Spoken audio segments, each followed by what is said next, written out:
Всем привет, мои дорогие друзья! В сегодняшнем видео провожу очередной эксперимент с начинками и бисквитами. Мы приготовим торт с шифоновым шоколадным бисквитом, грушевой прослойкой, сливовым кули и с хрустящим слоем.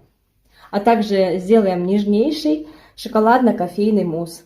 Если вы хотите приготовить такой торт вместе со мной, добро пожаловать ко мне на кухню. Приготовим хрустящий слой для торта. Для этого я возьму ковшик с толстым дном и насыплю в него 100 граммов сахара. Отправлю на огонь. И покачиваю, дождусь растворения сахара. Ничего перемешивать не нужно, просто будем покачивать ковшик.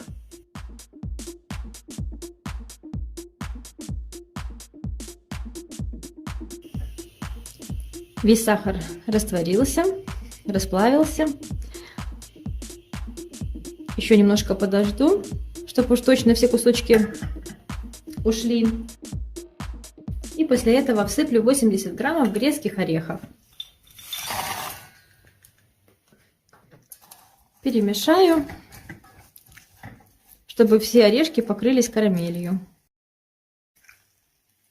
И сразу же переложу всю массу на тефлоновый коврик. Можно использовать силиконовый коврик или же пергамент, который тщательно необходимо перед этим смазать растительным маслом. Распределяю орешки тонким слоем, чтобы они быстрее застыли и охладились. Карамель застыла. Поломаю орешки и помещу их в чашу с ножами. Измельчу получившийся грильяж в крошку. Измельчаем импульсами и недолго. Добавлю к крошке 25 граммов роялтина. Как приготовить роялтин в домашних условиях, уже есть видео на канале. Ссылка будет в описании под этим видео. 70 граммов шоколада. Растопим в микроволновке импульсами по 10-15 секунд, постоянно перемешивая, чтобы шоколад не пригорел. Также растопить шоколад можно и на водяной бане. К растопленному шоколаду добавляю подготовленную ореховую крошку вместе с роялтином. И перемешаю. Возьмите тарелку побольше, чтобы все не рассыпалось, как у меня. Надо перемешать, добиться так, чтобы каждый кусочек был покрыт шоколадом. Тогда слой впоследствии будет действительно хрустящим. Все тщательно перемешаем и нанесу тонким слоем на подмороженный бисквит.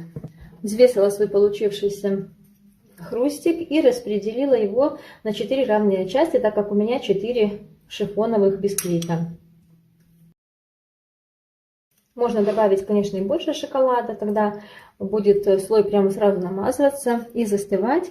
Но я не хотела слишком много добавлять, поэтому у меня вот будет такими вот кусочками.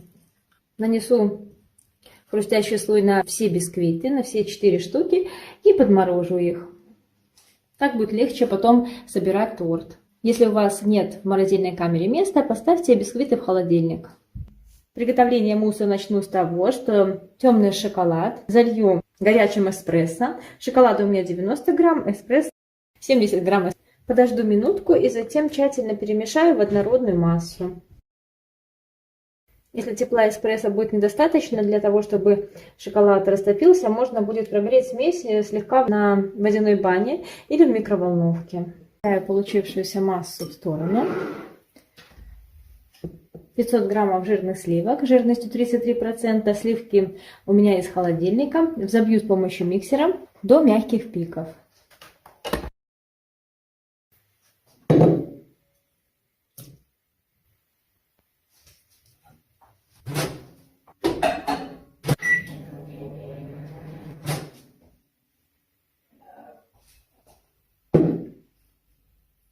«300 грамм творожного сыра и 170 граммов сахарной пудры смешаю с помощью миксера.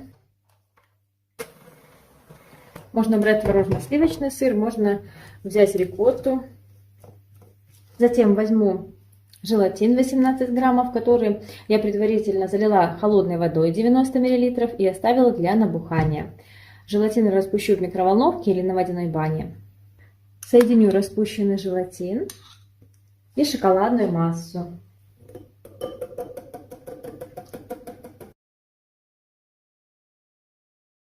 В творожный сыр добавлю немного соли. Если вы будете использовать крем-чиз, который соленый, то соль добавлять не нужно.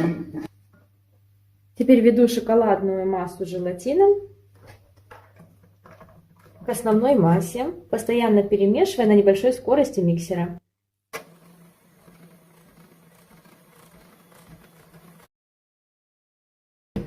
Остается только ввести взбитые сливки, и наш мусс будет готов. Перед тем, как готовить мусс, или перед тем, как вводить сливки, нужно обязательно подготовить все для сборки торта. То есть должно быть подготовлено уже кольцо, бисквиты, начинки все необходимые, чтобы после того, как мусс будет приготовлен, сразу же приступить к сборке. Иначе он будет схватываться очень быстро.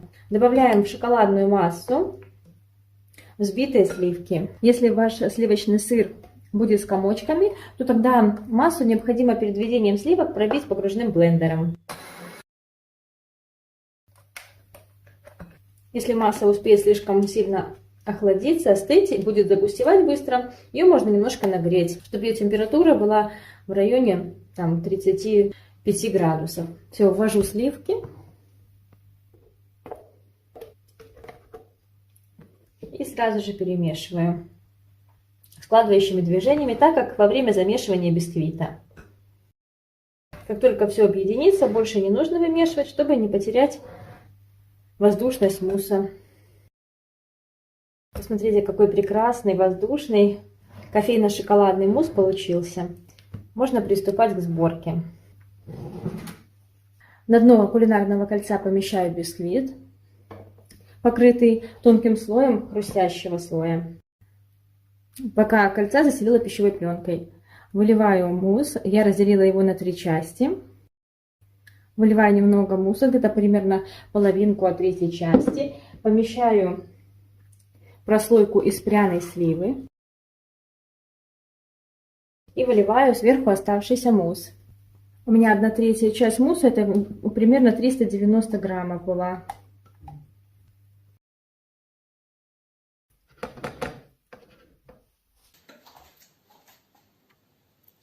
Выливаю следующую часть мусса. 3-й корж. И последний слой у меня будет с томлеными грушами. Рецепт приготовления грушевой прослойки есть на канале. Я приготовила все в точности как на видео, только не добавляла желатин. Помещаю груши на бисквит и заливаю 3-й частью мусса. Последний корж помещаю сверху. У меня там корж тоже покрыт хрустящим слоем. Хрустящий слой идет вниз к муссу. Накрываю торт пищевой пленкой и отправляю в холодильник для стабилизации.